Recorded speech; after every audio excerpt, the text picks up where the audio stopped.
Assalomu alaykum hurmatli buxgalterlar va bo'lg'usi buxgalterlar. Navbatdagi darsimizni boshlaymiz. Buxgalteriya hisobot shotlar tizimi va ularning tuzilishi. Moliyaviy hisobotlar ma'lum vaqtdagi korxonaga tegishli bo'lgan mablag'lar va uning manbalari to'g'risidagi ma'lumotlarni kun davomida yoki joriy davrdagi bo'layotgan o'zgarishlarni aks ettira olmaydi. Buxgalteriya hisobida bunday kuzatuv asosan shotlar orqali ifodalanadi. Har bir shot o'zining nomi va raqami bilan moliyaviy hisobotlarning aniq moddasiga to'g'ri keladi. Shotlar mablag'larning har bir turiga yoki ularning manbalariga ochiladi va yuritiladi. Buxgalteriyada ikkita tomon bor, chap tomon debit, o'ng tomon kredit deb nomlanadi. Buxgalteriya hisobidagi shotlar rejasi 3 ga bo'linadi. Doimiy shotlar 0100 dan 8900 gacha bo'lgan shotlar doimiy shotlar deyiladi. Bularni buxgalteriya balans shotlari ham deb ataladi. Tranzit shotlar 9000 dan 9900 gacha bo'lgan shotlar tranzit shotlar deyiladi. Bularni moliyaviy natijalar shotlari ham deyiladi. Va balansdan tashqari shotlar 001 dan 016 gacha. Doimiy shotlar bu hisobot davri bosh va oxiriga qoldiqqa ega bo'lishi mumkin bo'lgan aktivlar, majburiyatlar va kapitallardir.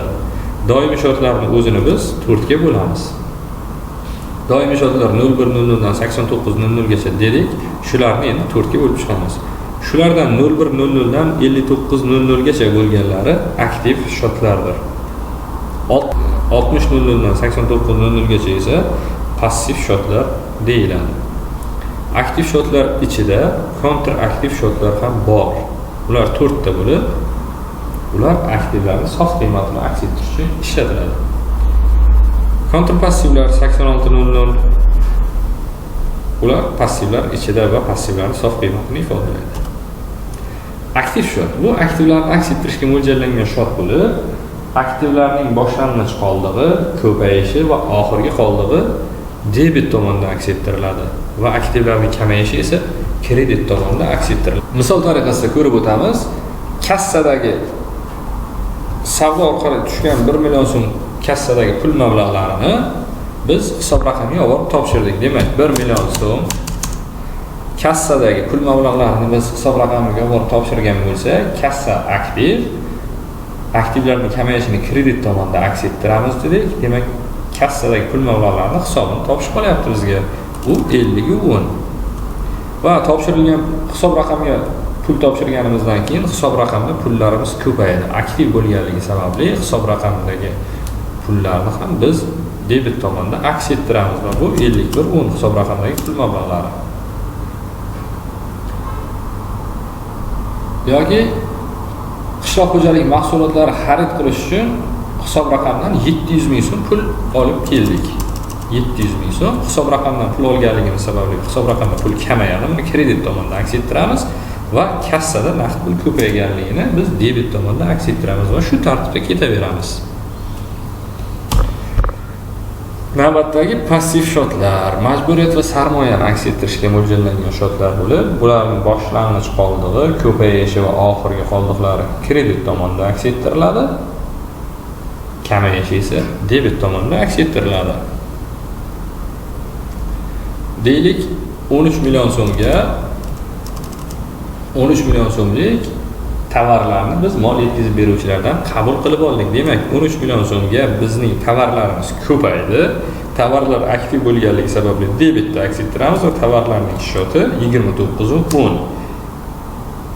Hali biz mol yetkazib beruvchilarga pul to'lamaganligimiz sababli mol yetkazib beruvchilardan qarzimiz ham ko'paydi. Qarzimiz passivlar kredit tomonidan ko'payganligi sababli 60 va 10 mol yetkazib beruvchilarga bo'lgan qarzni kreditda aks ettiramiz. Endi 13 million so'm mol yetkazib beruvchilarga biz to'ladik pul. Demak, pul to'lagan bo'lsak, pulimiz kamaydi, aktiv shotlar kredit tomonidan kamayadi va hisob raqamidagi pul mablag'larini kreditda aks ettirdik pulimiz kamayganligi uchun va pul to'laganimizdan keyin qarzimiz ham 13 million so'mga kamaydi. Kimdan qarzimiz? Mol yetkazib beruvchilardan qarzimiz. Passiv shot bo'lganligi sababli uni biz debitda aks ettiramiz. Kontraktiv shotlar.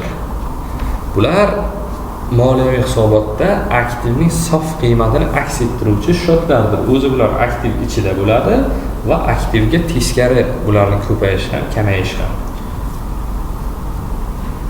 Misol uchun 29.80 savdo ustamasi. Biz tovarlarni xarid qilib oldik 13 million so'mga. Endi buni sotish maqsadida biz ustiga 2 million so'm pul qo'ydik. Va tovarlarning qiymati ko'paydi, 29 so'm aktiv shot debitda ko'payadi va savdo ustamasi kontraktiv shot kreditda ko'payadi. Kontraktiv shotlar shu tartibda kredit tomonda aks ettiriladi ko'payishi. Kontrpassiv shotlar. Bular moliyaviy hisobotda sarmoyani sof qiymatini aks ettiruvchi shotlardir. Bular xuddi aktivlardek ko'payib kamayadi, passivlarga teskari bo'ladi ularning ko'payish kamayishi. Keyingi shotlar tranzit shotlar hisobot davrida foydalaniladi, lekin yopilib ketadi. Hisobot davri boshi va oxirida qoldiqqa ega bo'lmaydi. Ulardan foydalanib biz moliyaviy natijalarni shakllantiramiz. Tranzit shotlar ikkiga bo'linadi.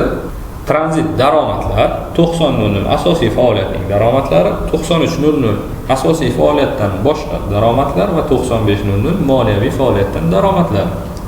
Shotlari daromadlarning ko'payishi kredit tomonda aks ettiriladi, daromadlarning kamayishi esa debit tomonda aks ettiriladi. Misol uchun 10 million so'mlik tovarlar xaridorlarga sotildi.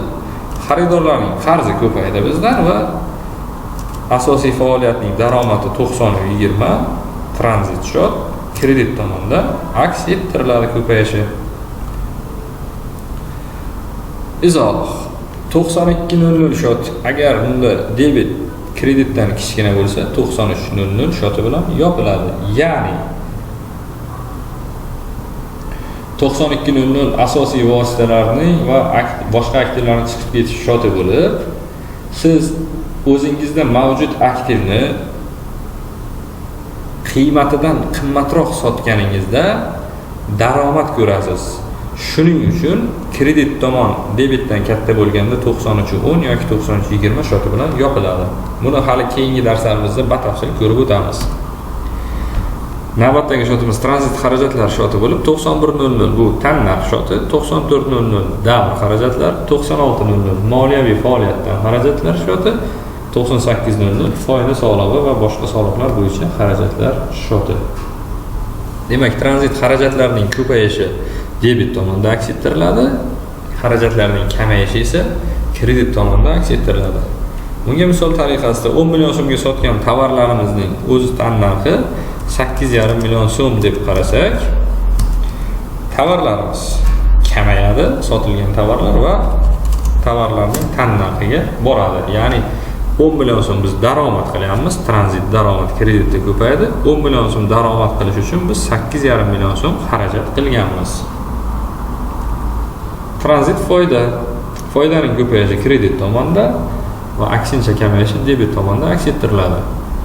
Bunda yakuniy moliyaviy natijamizda kredit tomon debit tomondan katta bo'lsa 87.10 shoti bilan yopiladi. Ya'ni debitda 99.10, kreditda 87.10.